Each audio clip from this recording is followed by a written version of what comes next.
Welcome to the Founder Files. He was the richest man alive. Then he took a government job. It cost him $700 billion. Not a typo, not a metaphor. In less than 90 days, one decision unraveled 15 years of brand equity, sent Tesla into the steepest stock collapse in company history, and turned a car that once symbolized the future into a political lightning rod. This is the story of how the world's greatest entrepreneur became his own company's biggest liability. To understand what happened, you have to go back to the beginning. Elon Musk did not just build Tesla, he built a belief system. When the first Roadster rolled out in 2008, it was not selling transportation. It was selling a vision. Clean energy, human ingenuity, the audacity to believe an electric car could be cool. And it worked. Tesla attracted a very specific buyer: early adopters, environmentally conscious professionals, people who wanted to signal something about who they were every time they pulled into a parking lot. That identity was the product. The car was almost secondary. For 15 years, Musk fed that belief. He was the eccentric genius, the real-life Tony Stark. He launched rockets, argued with regulators, posted memes, and somehow it all made Tesla feel more alive than any other car company on Earth. Yes, there were controversies. The Twitter acquisition in 2022 rattled investors. His combative online presence drew criticism. But Tesla's core audience mostly held on because they believed in the mission. They believed in him. That belief had a market value. And in December of 2024, that value hit its absolute peak. December 2024.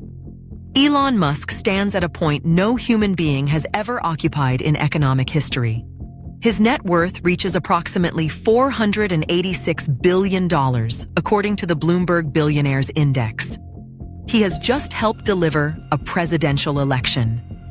Donald Trump, now president-elect, announces that Musk will co-lead a new advisory body called the Department of Government Efficiency alongside Vivek Ramaswamy.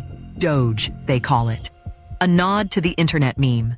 A signal that this is Musk's world now. Businessman, kingmaker, and effectively a government official, all at once, without a single Senate confirmation vote.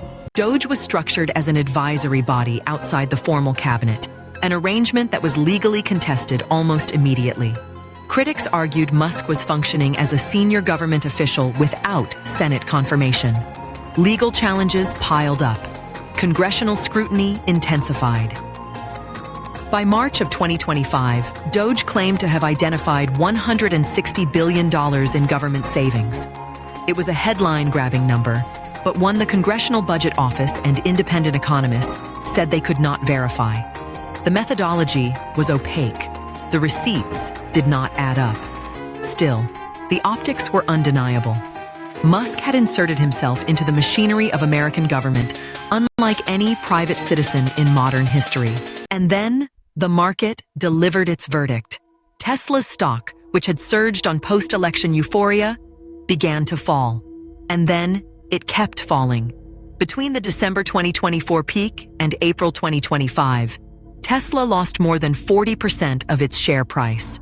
In raw dollar terms, approximately $700 billion in market capitalization erased. The steepest decline in the company's history. To put that in context, $700 billion is larger than the entire market value of most Fortune 500 companies, gone in roughly 90 days. Analysts pointed to multiple factors, but the one that kept appearing in report after report was not a product defect, not a supply chain failure, not a competitor breakthrough. It was the CEO. Nowhere was that verdict more brutal than in Europe. Tesla had spent years cultivating a region where clean energy policy made electric vehicles aspirational.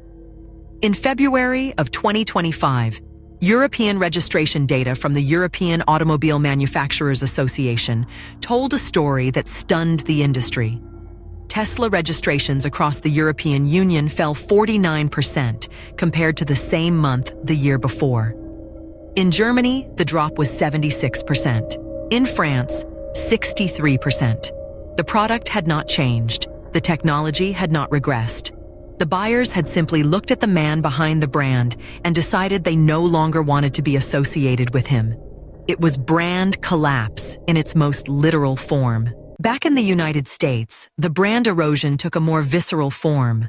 Reports emerged of anti-Tesla protests at dealerships across the country and across Europe.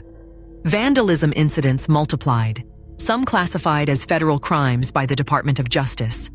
Tesla owners reported feeling uncomfortable displaying the brand. Think about what that means for a company whose identity was built on aspiration and pride of ownership. People were covering their Tesla logos, parking farther from entrances, removing bumper stickers. The car that was once a status symbol had, for a portion of its own customer base, become a liability. 15 years of aspirational branding, inverted overnight. Meanwhile, the broader Musk empire showed its own stress fractures. X, formerly Twitter, had already seen advertising revenue fall by roughly 50% from pre-acquisition levels by 2024. Major advertisers, including Apple, Disney, and IBM, had withdrawn their spending. The DOGE chapter only amplified that discomfort. Musk was now not just controversial but politically identified, and brands do not like political crossfire. SpaceX remained largely insulated. Government contracts held. Starship development continued. But SpaceX is not a consumer brand. It does not depend on millions of individual buyers choosing it over a competitor on an emotional basis every single day. Tesla does. And Tesla was bleeding. In late April and into May of 2025, something shifted. Musk announced he would significantly reduce his involvement with DOGE, citing Tesla's need for his direct attention. The statement was framed publicly as a natural transition after a successful initial phase. Markets read it differently. Tesla's stock began to partially recover almost immediately after the announcement. The market was not celebrating a mission accomplished. It was celebrating his departure. That is not a subtle signal. That is investors, in real time, placing a dollar value on the cost of Musk's political involvement. The man who built Tesla had become, by the measure of his own shareholders, a net negative to the company he created. And then came the break. In June of 2025, Musk publicly criticized the legislation dubbed the Big Beautiful Bill, a sweeping package backed by the Trump administration. The social media feud that followed between Musk and the president was unlike anything American political life had seen in the modern era. Two of the most powerful figures of 2024, who had stood together at that December peak, were now trading blows in public. It raised a question many had quietly been asking for months. What exactly had Musk gained? His net worth had declined dramatically. His flagship company had suffered historic losses. His customer base had fractured. And now the political relationship itself was fraying. Here is the honest complexity of this story. Elon Musk is not finished. He has been written off before and has a documented history of defying the obituaries. Tesla will not disappear. SpaceX remains one of the most consequential aerospace companies in human history. But the DOGE chapter revealed something entrepreneurs and brand strategists will study for decades. A founder's personal brand and a company's brand are not the same thing. They can travel together for years, feeding each other, amplifying each other. But they are not identical. And when they diverge, the company does not automatically follow the founder. Sometimes the company follows the customers. And the customers, this time, walked. The deeper lesson applies far beyond Musk, far beyond Tesla, far beyond the politics of 2024 and 2025. Every founder who builds a company on personal identity carries a hidden risk. The brand becomes inseparable from the person. That is a superpower on the way up. It creates loyalty no advertising budget can buy. But it becomes a liability the moment the founder's values, or the public perception of those values, shifts in a direction the core audience cannot follow. Tesla's buyers did not leave because the cars got worse. They left because the story changed. And in a world where identity is commerce, story is everything. Musk built one of the greatest stories in business history. Then, In 90 days, he rewrote the ending.